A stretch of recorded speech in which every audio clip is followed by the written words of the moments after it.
All right. The Lord is my shepherd, I shall not want. He makes me to lie down in green pastures. He leads me beside still waters. He restores my soul. He leads me in paths of righteousness for his name's sake. Yea, though I walk through the valley of the shadow of death, I will fear no evil. For you are with me, your rod and your staff, they comfort me. You prepare a table before me in the presence of my enemies. You anoint my head with oil. My cup runs over. Surely goodness and mercy shall follow me all the days of my life, and I will dwell in the house of the Lord forever. All right, so when I first heard this psalm from the Bible, really resonated with me because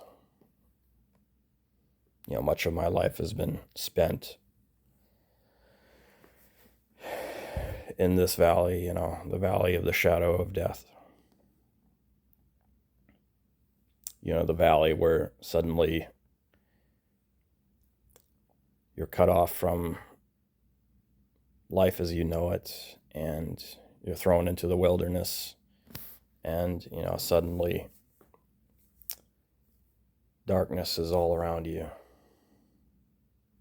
and the only light that remains is perhaps the light that is sort of inherent to you, to me, within me, within us, and then you're subjected to, people who don't care about you. And the only thing that you can rely to them about is their cruelty. And somehow you have to continue to move forward in life, even though everything seems extremely bleak. And, hope is no longer any comfort, because hope is only a mirror of the despair of knowing that there will be no rescue. There will be no savior for you. The only thing that you're left with is your own soul. And if anyone is going to comfort you, it has to sort of come from within, because you are in sort of abject darkness, and the temptation to be swallowed by despair and to get sucked deeper and deeper into the abyss is extremely potent and difficult to, it's very difficult to swim against that current, to swim against the vacuum of the abyss that is sort of sucking you deeper and deeper into darkness and despair and despondency. And so, I've known isolation and suffering and horror and cruelty from people, and like the mind fuck of being with people that they sort of like want your attention and love, and they can't reciprocate in any way. And even though they like see themselves as, I love you so much, I care about you so much, they can't do anything except like dig their claws into you and rip out your flesh and, feast on your body, and you look at them and they look at you puzzled, that like, why, why don't you see me eating your flesh as like something positive? Like, why don't you rejoice that I am feasting on your body and destroying it, feasting on your confidence and destroying it? Why can't you give me more? Give me more of your flesh. Give me more of your life force. Give me more of your spirit. And so there's a weird, it's like they call it, Stockholm syndrome. When you have this weird relationship with your abusers. For some reason, you like still like want their attention, and some part of you is like so fucking blind that you can't see how they just, they will destroy you if you let them. And so, there's a lot of, and then you get angry because you feel so alone, and you feel like you've been abandoned from whatever other family you've had, whatever other people exist in the world. It's like you feel like no one cares enough to like investigate what happened to you, or to help you in any way, and you're just left on your own. And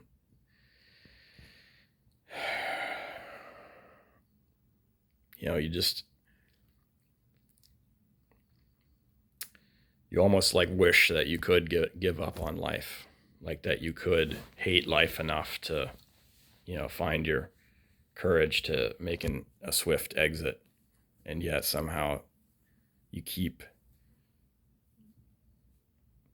holding on because some part of you is love, and some part of you is joy, and some part of you is connectedness, to the spirit of life and the spirit of goodness.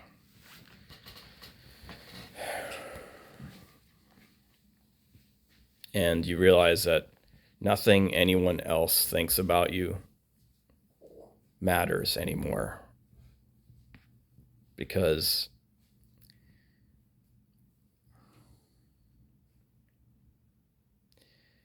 they can't help you where you're at. If anyone is going to get you out of this pit, it has to be you. And so no advice, will really help from anyone who doesn't really care enough to really be with you to the maximum extent that you've fallen, from grace, so to speak. Fallen from a life that is comfortable and enjoyable, and now you're left with fucked up thoughts and things that are in your mind that are just gonna like freak people out if you tried to explain it to them, because they just can't really, they'll probably like try to put you in an institution or something, just to like say that they did something without actually doing something, so that they can like get away from you, because they're afraid of what comes out of your mouth, even though in reality there's no real harm that would come to them, because all they have to do is really be able to listen without judgment and understand that what this person sort of needs to do is speak honestly about their feelings, because it's you know, sometimes like that's the most valuable gift that we can give to others. But, you know, in the absence of that, you know, it's difficult because not only is it that most people don't want to hear what you have to say, it's also that it takes a tremendous amount of courage to trust people enough to really disclose, you know, like where you're at mentally. You know, and that sort of leaves you in a very difficult place of isolation and extreme discomfort, and the kind of darkness that is kind of hard to describe.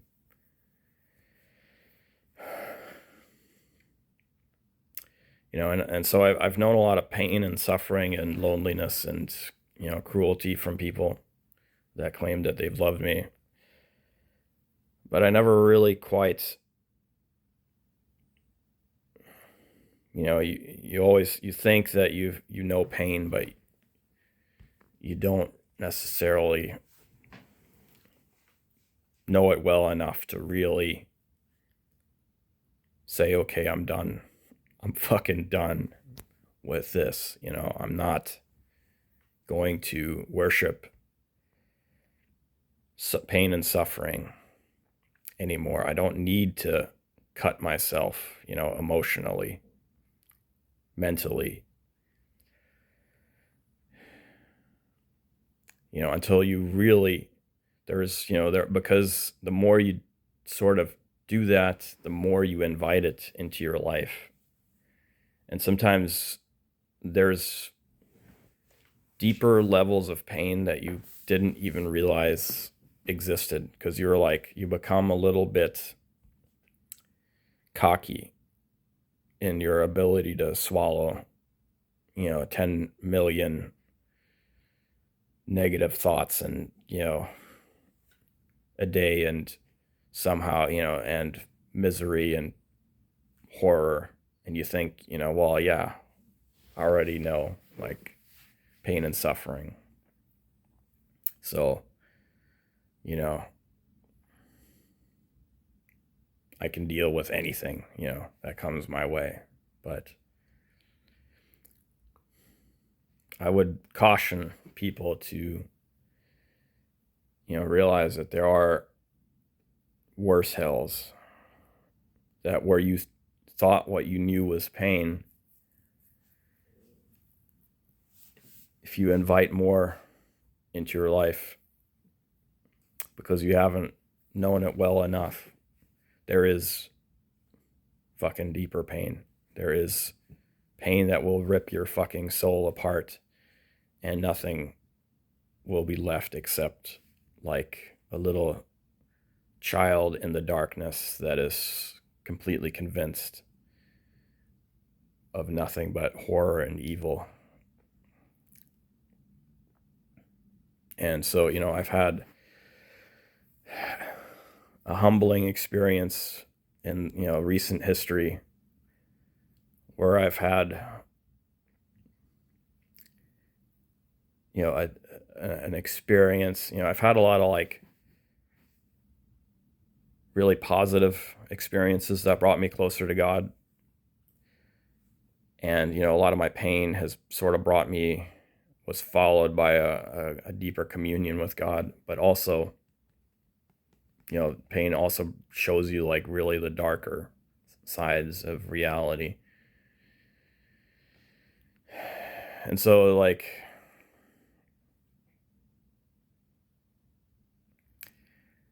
you know, more recently I've had an experience that was worse than any of the other experiences that I've had. And, you know, it was like, I guess you could call it a mental breakdown or a panic attack. And so I kind of want to log, the reason that I'm wanting to put this on video is because I sort of don't want to I want to sort of log it while it's still fresh enough in my memory that I can sort of talk about it. from an experiential place to describe it as accurately as I can. But I feel like I have enough distance from it now that I can talk about it a little bit more objectively in more broad terms. And sort of like what the fundamental sort of forces at work that were in my mind that, kind of were the skeleton or the the components at play. So essentially what it was, and what it sort of showed me is that, suffering is often being completely sort of split in your mind, and you're like, you can't really think about anything else because you have two choices in front of you that are equally horrifying.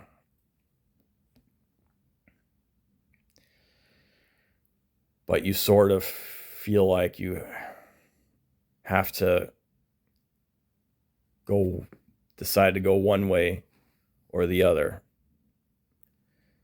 And so one might be literal death, and the other one might be so humiliating and painful that you would rather face literal death than, the humiliation and coming face to face with all the things that you feel like are ugly and false and just horrifyingly embarrassing.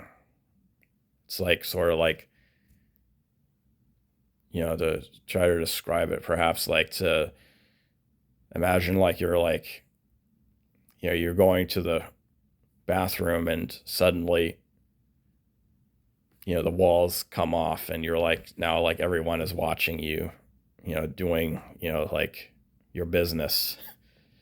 And, they don't really know why they're looking at you. But now that like they're seeing you in a very uncomfortable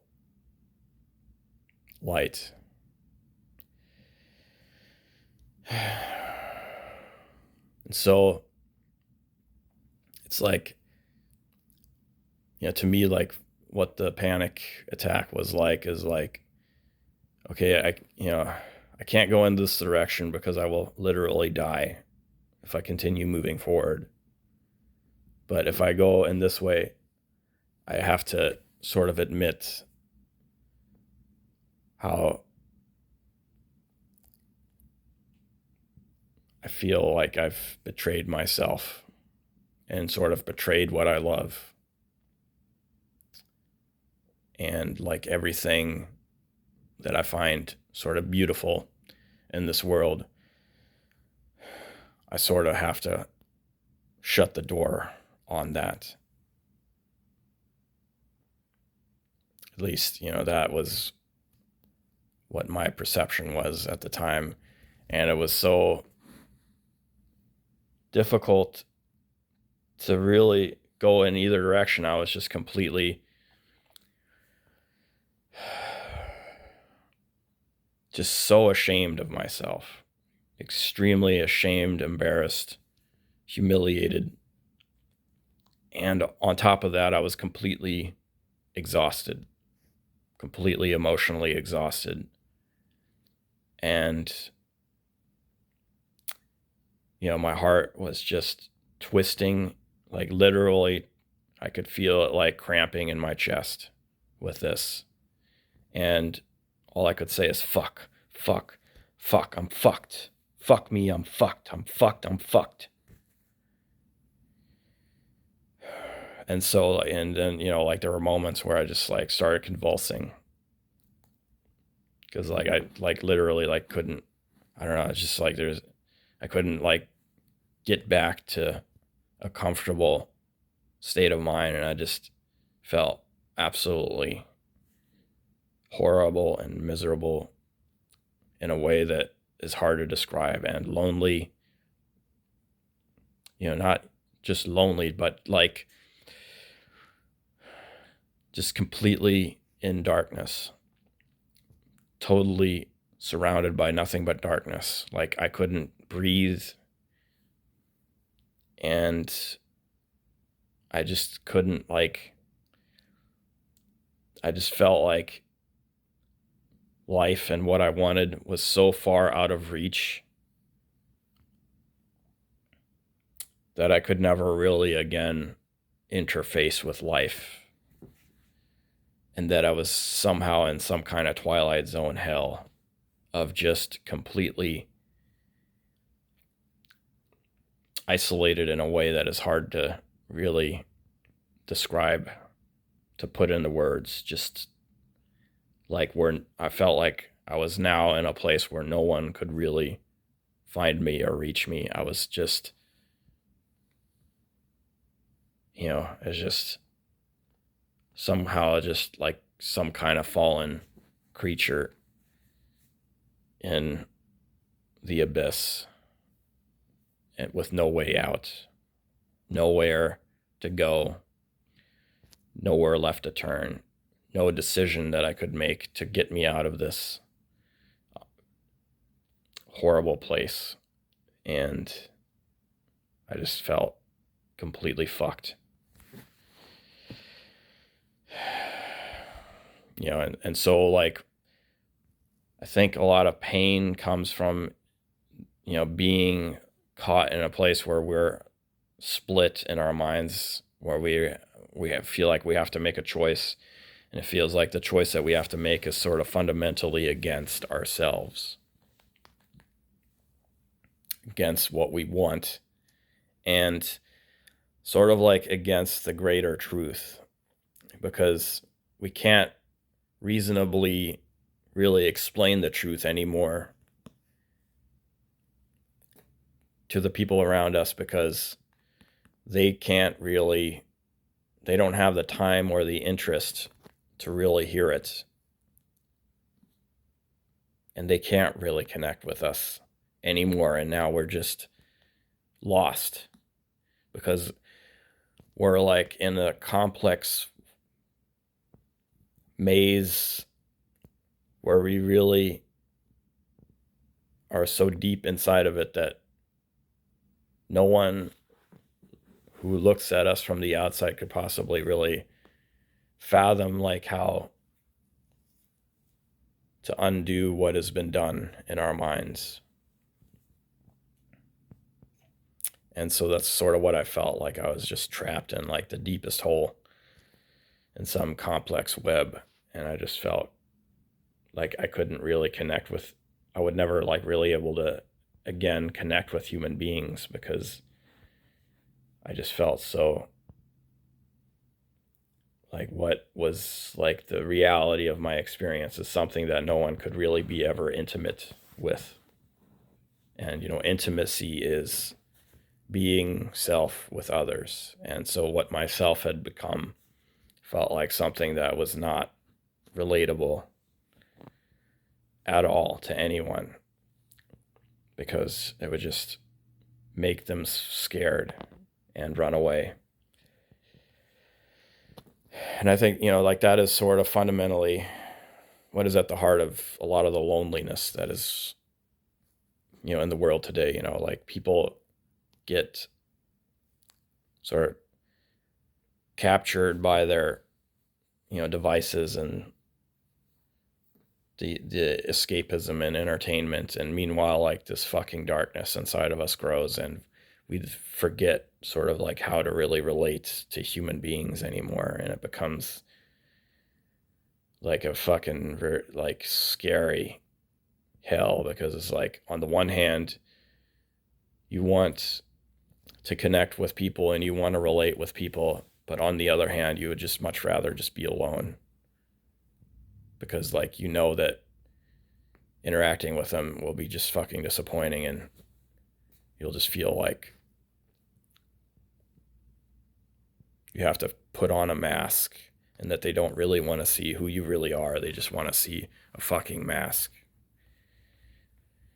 And that makes you feel even more alone. So you'd rather be alone, because in your isolation you feel more intimacy than you would with somebody who doesn't really want to know you. They just want to see a pleasant, affect.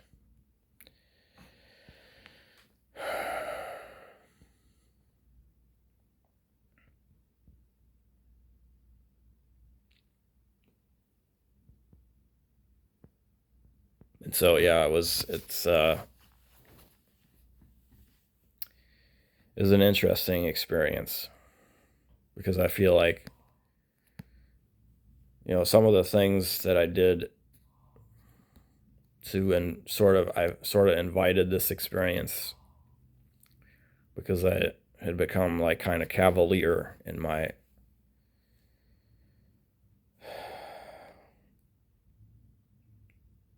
in what I thought I knew what pain was, and I really didn't. I didn't know what pain was until I had this experience, and that made me respect pain a little bit more. And it sort of made me realize, like, everything that I was experiencing outside of this was, not quite as horrible. It was definitely like there's a lot of like dark places that I've been, but it wasn't this, it wasn't this horrific. And so, what it's done, it's made me. I'm still hearing you. And so what it's done, it's made me sort of respect, what pain is and what kind of pain is possible. And, it's strange because, when I had the experience, I wanted nothing more than to get away from it.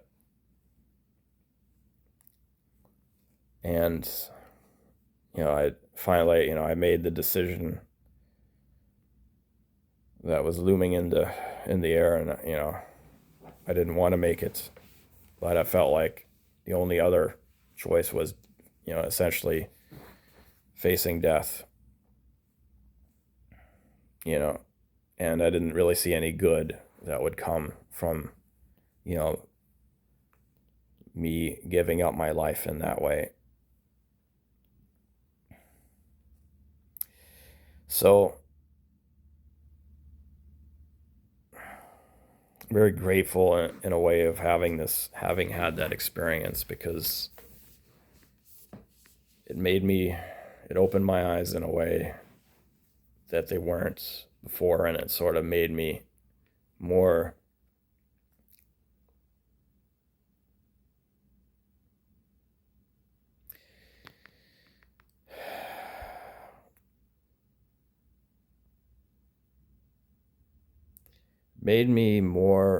appreciative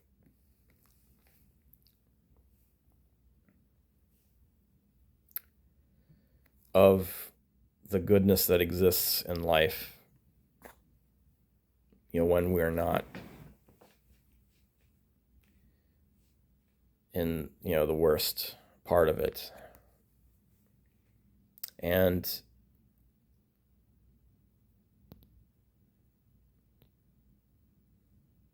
it sort of expanded my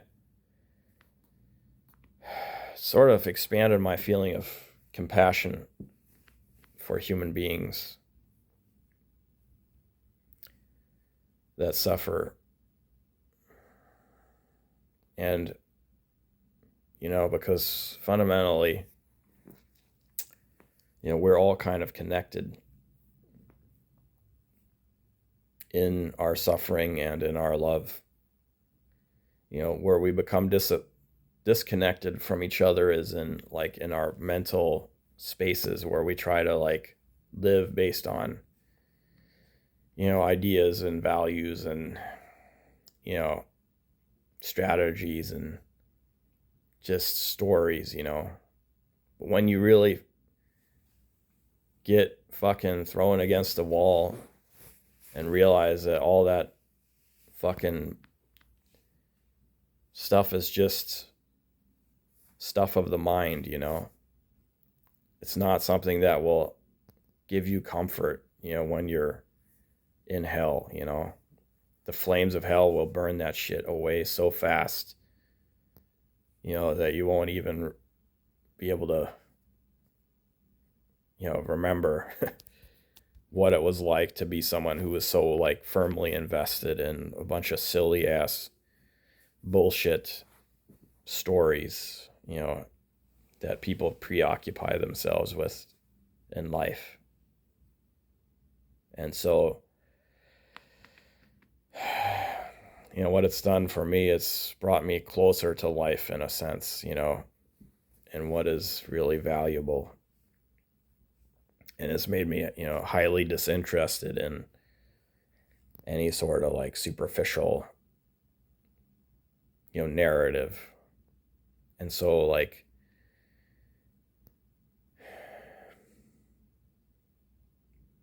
you know, when I look at people now, I really try to see, you know, what is actually there, you know. I try to see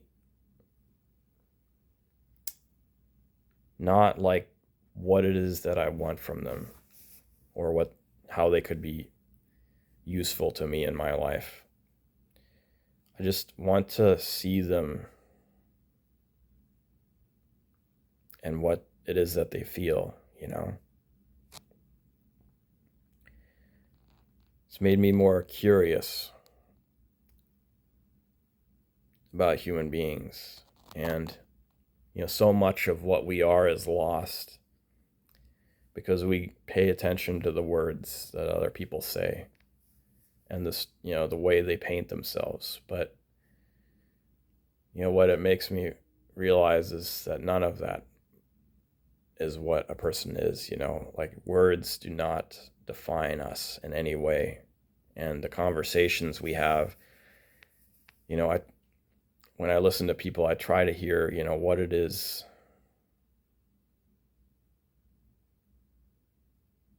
you know, where are they really coming from? You know, what is it that they really want? What is it that I can reasonably give to them without suffocating myself in the process?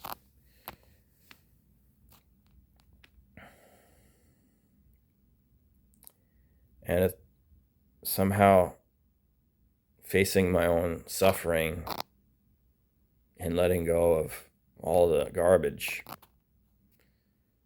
and, you know, remembering, you know, it's not like I don't have thoughts, you know, like my mind is filled with thoughts, but I can sort of witness my thoughts and see like, well, you know, like, yeah, this is a very convincing story, Ritam.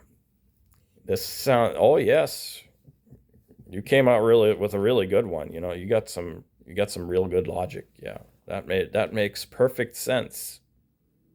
But it's all bullshit. It's still all bullshit. None of it actually means anything. You know, what is it that you actually want? You know, what is it that you actually experience? And so, like, in letting go of my own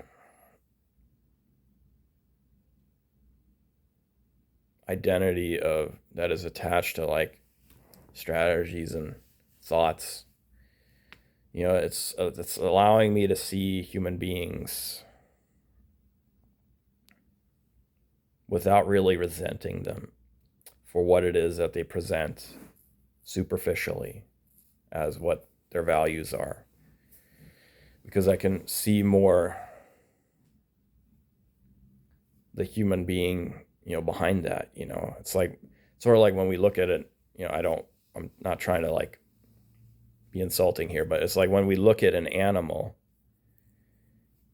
you know, we just, you know, the reason we can sort of love our pets is because there is no like story that we have to buy into about our cat, you know, that it's like, if you love me, you know, you gotta like believe all this shit about me, you know, because if you don't, you know, believe all this bullshit, that means that you don't love me. It's like, no, I see you as you, and I love you for the reasons that I love you, not for the reasons that you think I do. Because I simply feel it, because I see you as you are. And I see your fear, see your insecurity, and I see you like what you really are.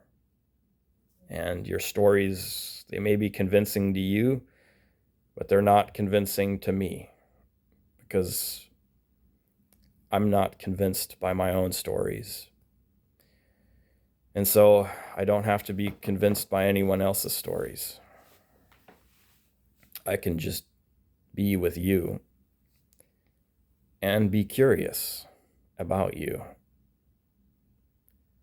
and to watch you and to see what you really are, and find out what you really are more. And I think that's sort of what we're really here for on this planet, is to really look at each other, to really see what is actually there. And, language and words are a very tempting way of distracting from what it is that we really are. But, what we really are is not definable by words. It's found in experience. It's found in quietly observing. And so, we're all kind of walking through the valley of the shadow of death in this world.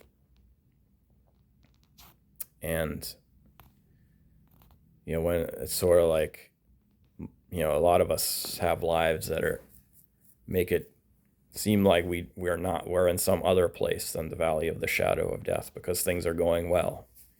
But death is just around the corner, in everybody's life. Things can change in a blink of an eye, in a moment. Now alive, now dead, So, remembering that death is always near sort of brings us closer to each other, closer to life, and it sort of makes us respect death and life more, and let go of all that which does not fucking matter. Anyhow, just wanted to go into this. Perhaps I'll find some more words to describe some of these experiences later on, but sharing my experience and try to help people accept themselves more and love themselves in a way, and love others more in a less complex and complicated way, than we need to. Anyhow, have a good one.